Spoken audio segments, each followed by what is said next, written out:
নমস্কার, আপনাদের সকলকে স্বাগত জেলায় জেলায় খবরিলালে। আমি পূর্বা। জেলায় জেলায় খবরিলালে আজকে নজর রাখবো পশ্চিম মেদিনীপুরের দিকে। তার আগে আমরা জানি বছর ঘুরলে লোকসভা নির্বাচন।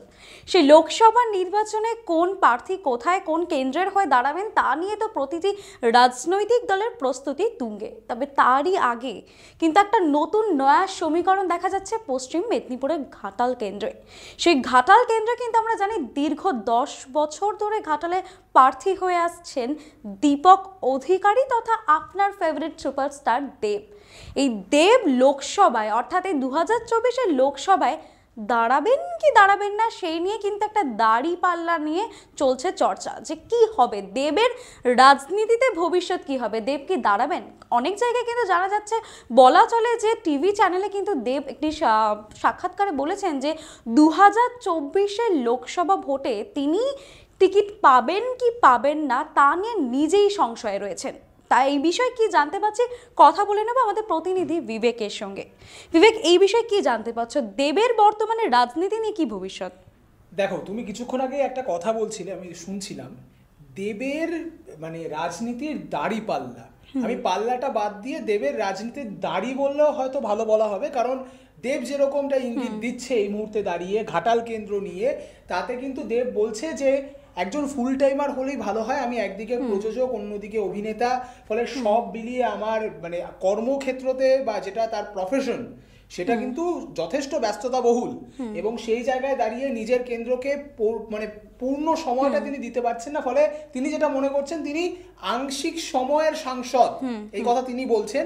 ফলে পূর্ণ সময়ের যদি কেউ থাকে তাহলে হয়তো ঘাটালের আরো উন্নতি হতে পারে, বা ঘাটালের যে সমস্যাগুলো আছে সেই সমস্যাগুলোর সমাধান হতে পারে। তোমাকে তাহলে এখানে আমি কাউন্টার করি একটু, কারণ আমরা এর আগে দেখেছি ঘাটালে কিন্তু সবসময় বন্যার পরিস্থিতি নিয়ে বারবার শিরোনামে ঘাটালের নাম আসে। যখনই কোনো বন্যা হয় বা যখনই কোনো ঝড় হয় তখনই কিন্তু ঘাটালের মানুষ সব থেকে বেশি দুর্ভোগে ভোগেন।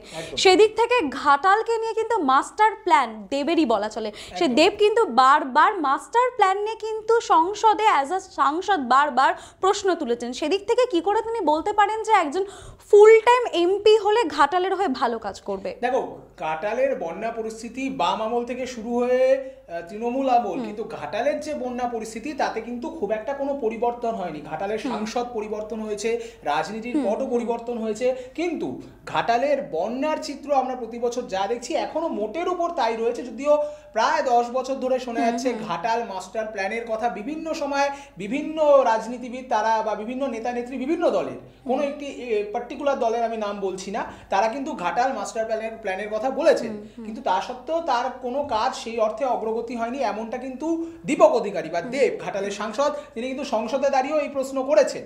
অপরদিকে তুমি যেটা বললে সেটাতে আমিও সমর্থন করব।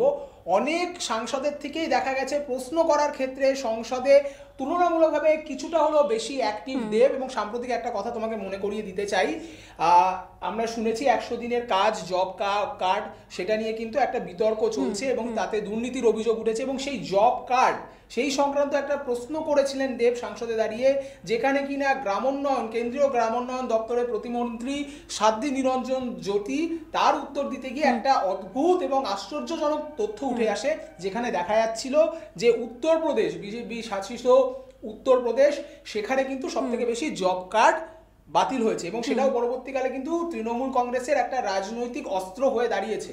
ফলে সেদিক দিয়ে যে সংসদে বা নিজের কেন্দ্রে আমরা দেখেছি বন্যার সময়ও ঘাটাল সবকিছু ছেড়ে ছুড়ে নৌকো নিয়ে রীতিমতো ত্রাণ বিলি করতে নেমেছেন। ফলে সেখানে দাঁড়িয়ে তিনি ফুল টাইমার কি হাফ টাইমার সেটা প্রশ্ন নয়, কিন্তু তার কেন্দ্রের প্রতি তার দায়বদ্ধতা বা তার নির্বাচনী ক্ষেত্রের প্রতি তার দায়বদ্ধতা সেটা কিন্তু প্রশ্নাতীত, এটা বলা যেতেই পারে। একদম ধন্যবাদ জানাবো আমাদের প্রতিনিধি বিবেককে বলার জন্য। এই মুহূর্তে কিন্তু আমরা জানতে পারছি যে লোকসভা নির্বাচনে দেব প্রার্থী হবেন কি হবেন না তা নিয়ে কিন্তু একটা ধোঁয়াশা রয়েছেই। বলা ভালো 2014-তে কিন্তু এই রাজনৈতিক ময়দানে কিন্তু দেবের পদার্পণ হয়। 2014, তারপরেই কিন্তু আবার 2019, পরপর ঘাটালের সাংসদ হয়ে কিন্তু তিনি জিতেছেন। তো এইবারে তৃতীয়বারে কি তিনি দাঁড়াবেন নাকি দাঁড়াবেন না সেই নিয়ে কিন্তু রাজনৈতিক মহলে প্রশ্ন রয়েছে।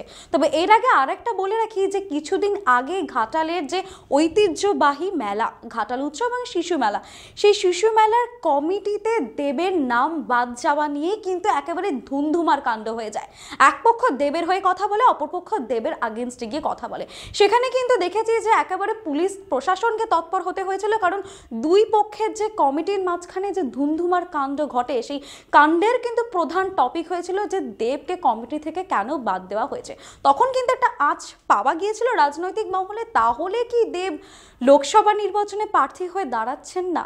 এবার কিন্তু তিনি একেবারে টেলিভিশন চ্যানেলে নিজেই এসে সাক্ষাৎ দিলেন যে তিনি নিজেও একটি ধোঁয়াশায় রয়েছে, তার মনেও প্রশ্ন রয়েছে যে 2024-এর লোকসভা ভোটে তার রাজনীতির ভবিষ্যৎ কি হতে চলেছে।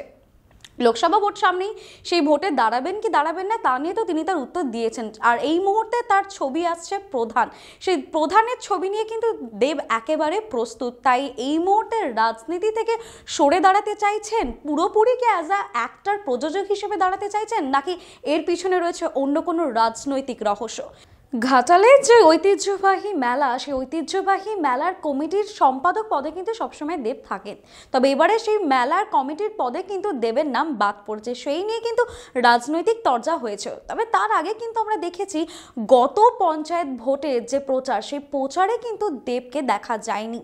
প্রচারের সময় দেব কিন্তু ঘাটালের মুখ হয়ে সবসময় সামনে আসেন, সেই প্রচারে কিন্তু দেবকে দেখা যায়নি। তখন তিনি কিন্তু বলেছিলেন যে যা কাজ করার অনেক আগেই করে রেখেছি, তাই এবারে সেভাবে প্রচার করতে হয়নি। বারবার কিন্তু এই ঘাটালে গোষ্ঠী কোন্দলের কথা উঠে আসে। সব সময় কিন্তু আমরা দেখতে পাই যে তৃণমূলের শাসক শিবিরের গোষ্ঠী কোন্দলই কিন্তু ঘাটালের সব থেকে বড় মাথা ব্যথার কারণ। তবে এবারে কি এমন হলো ঘাটালে যে গোষ্ঠী কোন্দল নাকি অন্য কিছু? কেন দেবের নাম গোষ্ঠী মেলার কমিটি থেকে তো নাম বাদ পড়লেই, সেই সঙ্গে তিনি লোকসভার নির্বাচনেও কিন্তু লড়বেন কি লড়বেন না, সেই নিয়ে কিন্তু একটা বড় প্রশ্নচিহ্ন হয়ে দাঁড়িয়েছে। সেই দিকে তো আমরা সকলেই চোখ রাখবেন, সেই সঙ্গে আপনারাও নজর রাখুন ডিজিটাল খবরিলালে। খবর আপনাদের, নজর আমাদের। ডিজিটাল খবরিলাল, খবর আপনাদের, নজর আমাদের।